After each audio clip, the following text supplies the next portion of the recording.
ସାଧନାର ପ୍ରଥମ ସୋପାନ ହେଉଛି କର୍ମଯୋଗ। ଏଥି ନିମିତ୍ତ ଆମକୁ କର୍ମ ଓ କର୍ମଯୋଗ ମଧ୍ୟରେ ପାର୍ଥକ୍ୟ ବୁଝିବାକୁ ହେବ। କର୍ମ ଆମକୁ ବନ୍ଧନରେ ପକାଏ, କିନ୍ତୁ କର୍ମଯୋଗ ଆମକୁ ବନ୍ଧନରୁ ମୁକ୍ତ କରେ। କର୍ମ ହେଉଛି ନୈତିକ ଜୀବନର ପୃଷ୍ଠଭୂମି, ଯାହା ଆମର ସାମ୍ପ୍ରତିକ ସ୍ଥିତିକୁ ବ୍ୟାଖ୍ୟା କରି ଆମର ଭବିଷ୍ୟତକୁ ନିର୍ଦ୍ଧାରିତ କରିଥାଏ। କର୍ମ ହେଉଛି ଅନାଦି, ଯାହାକି ଉଦ୍ଦେଶ୍ୟାତ୍ମକ, ଯେଉଁଥିରେ କାମନା ରହିଥାଏ। ପ୍ରତ୍ୟେକ କର୍ମ ନିଜ ମନ ଓ ଶରୀରରେ ଏକ ଛାପ ଛାଡ଼ିଥାଏ, ଯାହାକୁ ବାସନା କୁହାଯାଏ। କର୍ମ ବାସନା ଯୋଗୁଁ ଜୀବାତ୍ମା ଇନ୍ଦ୍ରିୟ ସୁଖ ପାଇବା ପାଇଁ ତତ୍ପର ହୁଏ, କିନ୍ତୁ କର୍ମଯୋଗ କର୍ମର ଏହି ବିପଜ୍ଜନକ ପରିସ୍ଥିତିରୁ ମୁକ୍ତ କରିଥାଏ। କର୍ମଯୋଗରେ କର୍ମ ଫଳ ପ୍ରତି ଆସକ୍ତି ନଥିବାରୁ ତାର ଏକମାତ୍ର ଉଦ୍ଦେଶ୍ୟ ହେଉଛି ପରମଗତି ପ୍ରାପ୍ତ କରିବା। ତେଣୁ କର୍ମଯୋଗ ମନ ଓ ବୁଦ୍ଧିକୁ ଶୃଙ୍ଖଳିତ କରିଥାଏ। କର୍ମ କଲାବେଳେ କାମ୍ୟକର୍ମ ବାସନା ଦ୍ୱାରା ଆକର୍ଷିତ ହୋଇଥାଏ। ତେଣୁ ସେ ସଂସାରରେ ବାହ୍ୟ ବସ୍ତୁ ପ୍ରତି ଆକର୍ଷିତ ହୋଇଥାଏ, ଯାହାଦ୍ୱାରା ତାର କୌଣସି ନିର୍ଦ୍ଦିଷ୍ଟ ଲକ୍ଷ୍ୟ ନଥାଏ। ଧନୀ ଲୋକଙ୍କ ପ୍ରତି ଈର୍ଷା ଦ୍ୱେଷ ନ ହେଉ। ଧନୀ ଲୋକମାନଙ୍କୁ ଦେଖି ଈର୍ଷା କରିବା ଏକ ମସ୍ତ ବଡ଼ ଭୁଲ।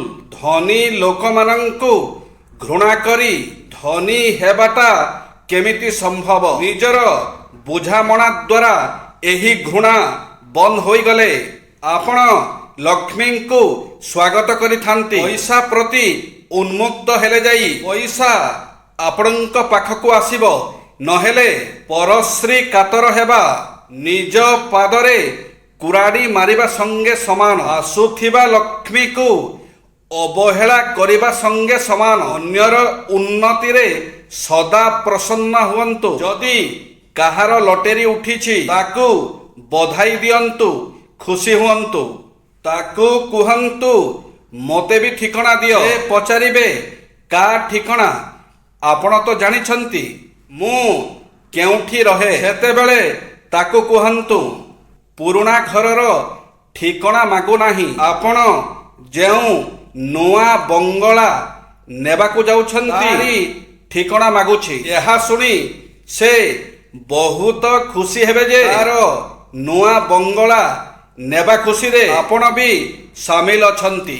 ଯେ କିଛି ଲୋକଙ୍କର ସମସ୍ୟା ହେଉଛି ପଇସା ଆସିଥାଏ କିନ୍ତୁ ଚାଲି ଯାଇଥାଏ। ଏହି ମାନ୍ୟତା ପଛରେ ଥିବା ଅସଲି କାରଣକୁ ବୁଝନ୍ତୁ।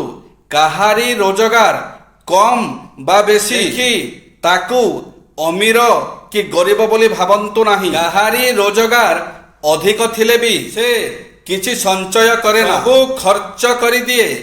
ବାସ୍ତବରେ ସେ ହିଁ ଗରିବ। ଅନ୍ୟ ଜଣଙ୍କର ରୋଜଗାର କମ୍ ହୋଇଥିଲେ ବି ସେ 10% ସଞ୍ଚୟ କରିପାରେ।